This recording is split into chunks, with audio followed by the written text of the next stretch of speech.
വാട്ടർപ്രൂഫിന്റെ rate കൂടുതലാണ് ഞാൻ ഇങ്ങനെ ചെയ്തത്. പിന്നെ നമ്മൾ ഒട്ടിക്കാനായിട്ട് എന്താണ് നമ്മുടെ ഈ 8000 എടുത്തിട്ടുണ്ട്. പിന്നെ ഇതുപോലത്തെ ഒരു സ്റ്റോണിന്റെ ചെയിൻ ആണ് വാങ്ങിച്ചിരിക്കുന്നത്. ഇതിന്റെ റേറ്റ് എനിക്ക് അറിയില്ല, ഞാൻ ഹോൾസെയിൽ ആയിട്ട് എല്ലാ പ്രൊഡക്റ്റും കൂടെ വാങ്ങിച്ചതാണ് കേട്ടോ. അപ്പൊ ഇതുപോലെ നമ്മൾ ഒരു കുഞ്ഞു കഷ്ണം കട്ട് ചെയ്തെടുത്തതിന് ശേഷം എന്താണ് നമ്മുടെ ഗം യൂസ് ചെയ്തിട്ട് സെന്റർ ക്ലിപ്പിലേക്ക് ഒട്ടിക്കുകയാണ് ചെയ്യുന്നത്. വേറെ അതിന്റെ മേലെ ഫോം ഷീറ്റ് ഒട്ടിക്കാൻ അതിന്റെ ഒന്നും ആവശ്യമില്ല. ഞാൻ ഇങ്ങനെയാണ് ചെയ്യാറ്. നിങ്ങൾക്ക് വേണമെങ്കിൽ ഫോം ഷീറ്റോ ഫെൽറ്റ് ഷീറ്റോ വെച്ചിട്ട് ഒട്ടിക്കാം. അപ്പൊ കണ്ടില്ലേ, ഇത് ഞാൻ ഓൾറെഡി എനിക്ക് ചെയ്ത് നോക്കിയതായിരുന്നു ഫസ്റ്റ് ടൈം ആയിട്ട്. നിറയെ വെച്ചിട്ട് ചെയ്തിട്ടുണ്ടെങ്കിൽ എങ്ങനെ ഉണ്ടാവും നോക്കിയതായിരുന്നു. ബട്ട് എനിക്ക് ഇഷ്ടമായില്ല. ഇഷ്ടമാവണവരുണ്ടാവും. എൻ്റെ അമ്മയ്ക്കൊക്കെ ഭയങ്കരമായിട്ട് ഇഷ്ടമായിട്ട്, പക്ഷെ സത്യം പറയാം എനിക്ക് ഇഷ്ടമായില്ല കേട്ടോ അത്.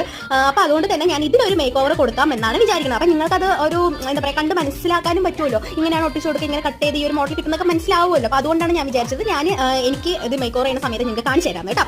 അപ്പോൾ അതിനായിട്ട് നമ്മൾ സ്റ്റോണുകളൊക്കെ ഒപ്പമായിട്ട് എടുക്കണം. രണ്ട് സൈഡ് ഒപ്പമൊക്കെ എടുത്തിട്ട് സെൻറ്ററായിട്ട് കുറച്ച് ഹാങ്ങിങ് വരുന്ന രീതിയിലാണ് ചെയ്യാൻ ഉദ്ദേശിക്കുന്നത്. ആ മോഡൽ ഓൾറെഡി ഞാൻ ചെയ്തിട്ട് സെയിൽ ചെയ്യാൻ വേണ്ടി എടുത്തു വെച്ചിരിക്കുകയാണ് കേട്ടോ. അതായത് നമ്മൾ കടയിൽ ഓർഡർ കിട്ടിയത് കൊടുക്കാൻ വേണ്ടി എടുത്ത് വെച്ചിരിക്കുകയാണ്. ആക്ച്വലി ഇങ്ങനെയുള്ള ക്ലിപ്പുകളൊക്കെ സ്റ്റോണിന്റെ ക്ലിപ്പുകളൊക്കെ ഭയങ്കര ഡിമാൻഡ് ആണെന്ന് തോന്നുന്നു. എനിക്ക് നമ്മുടെ അവിടെ